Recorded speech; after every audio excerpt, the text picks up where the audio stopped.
let me say something out loud that you might have only felt. It is the height of summer, the longest day of the entire year. The light is everywhere. The evenings stretch on forever. Everyone around you seems to be outside and glowing. And somewhere underneath it, quietly, you feel heavy. Not sad exactly. Just tender, a little tired, a little behind, as if you should be happier than you are on a day this bright. If that is you tonight, I need you to hear this clearly. Nothing is wrong with you. Tonight, June 21st, 2026, is the summer solstice, the sun at its absolute peak, and the peak of anything has always carried a strange ache.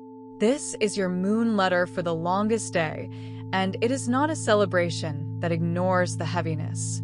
It is an explanation of it. In the next few minutes, I want to show you why the brightest day can feel like a quiet loss, what it really means that the sun is about to stand completely still, and how to stand still with it, fully, without rushing past your own fullness. This letter is about you. Let's open it. Before we follow the sun, look at the moon for a moment, because she has something gentle to say tonight. She is a waxing crescent, only about 38% lit, a slim curve of silver hung in a sky that refuses to fully darken. And here is the quiet mercy in that. On the day the sun reaches its absolute maximum, the moon is still near her beginning. One light is at its fullest.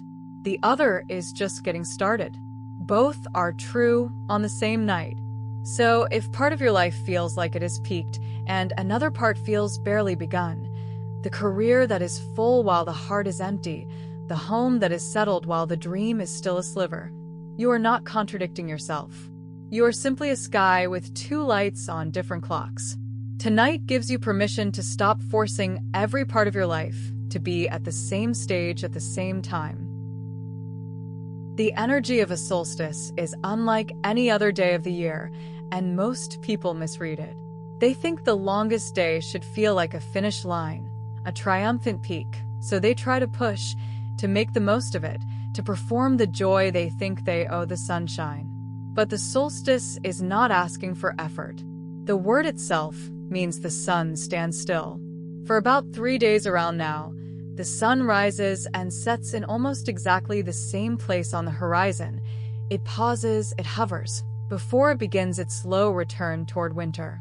The whole sky is modeling something for you, how to reach the top of something and simply stand there for a breath, instead of immediately grabbing for the next climb.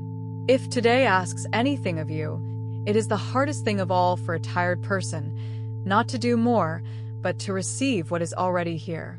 To be still at your own height, and let it be enough.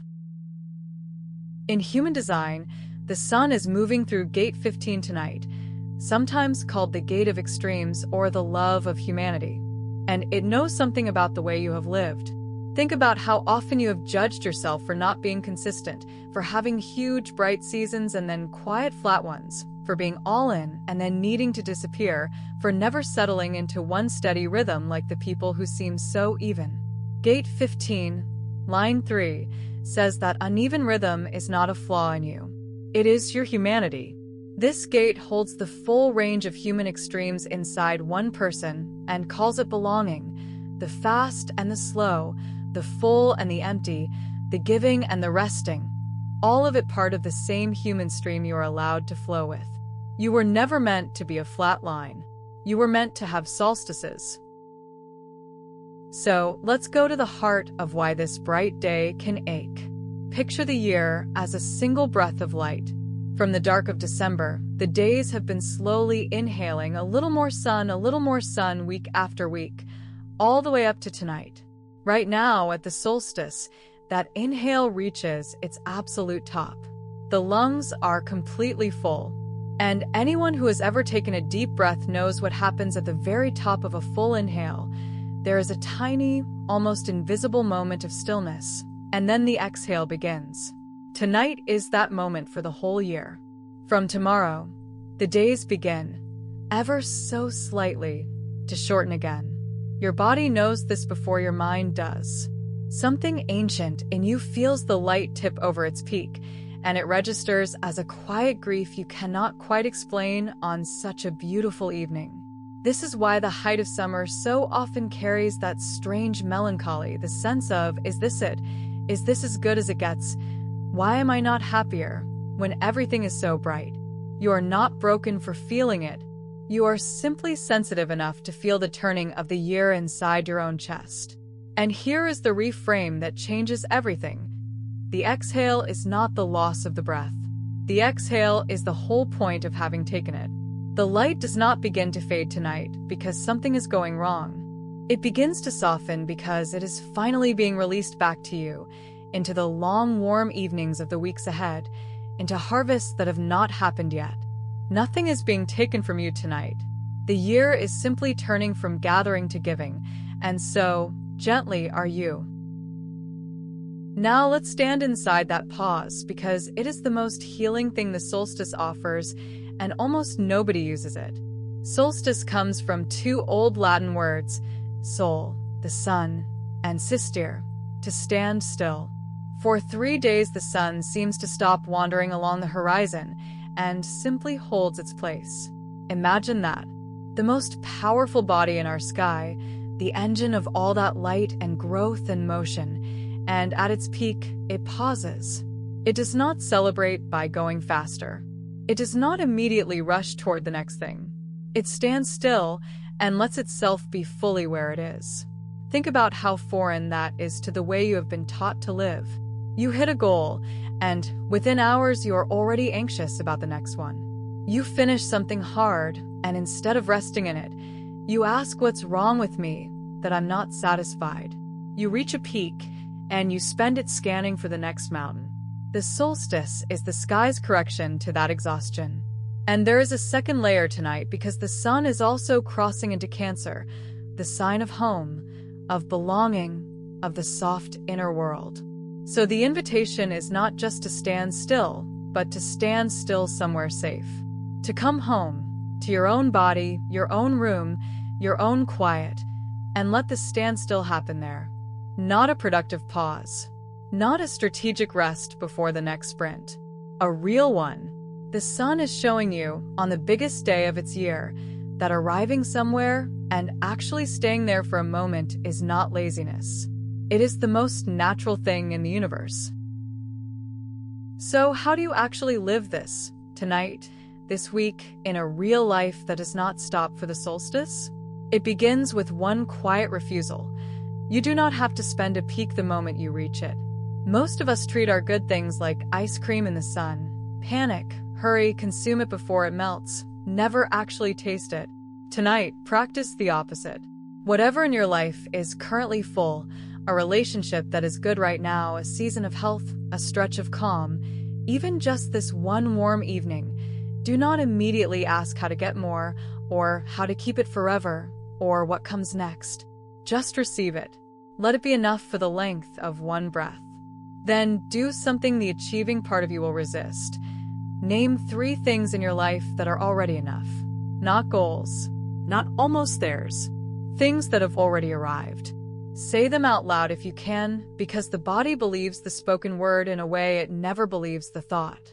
And then, finally, make peace with the slow half of the year that begins tomorrow. The light is going to soften from here. The evenings will, eventually, begin to shorten. That is not the universe failing you. It is the universe trusting you with rest. The whole second half of the cycle, all the way to December, is the long exhale, the harvest, the coming in. If you can let this standstill of tonight teach you to stop sprinting away from your own fullness, you will walk into that slower half not as a loss, but as a relief you have been quietly aching for all year. Here is your solstice ritual, and it is simple on purpose because the whole point of tonight is to do less, not more. As the sun goes down, and tonight it goes down later than any other night of the year, find the last warm patch of light, whether that is a window, a doorway, a balcony, a garden. Stand in it for just a moment and let it touch your skin without reaching for your phone, without narrating it, without making it useful. Then, out loud, name one thing you are grateful is already here in your life, something that has arrived, not something you are still chasing.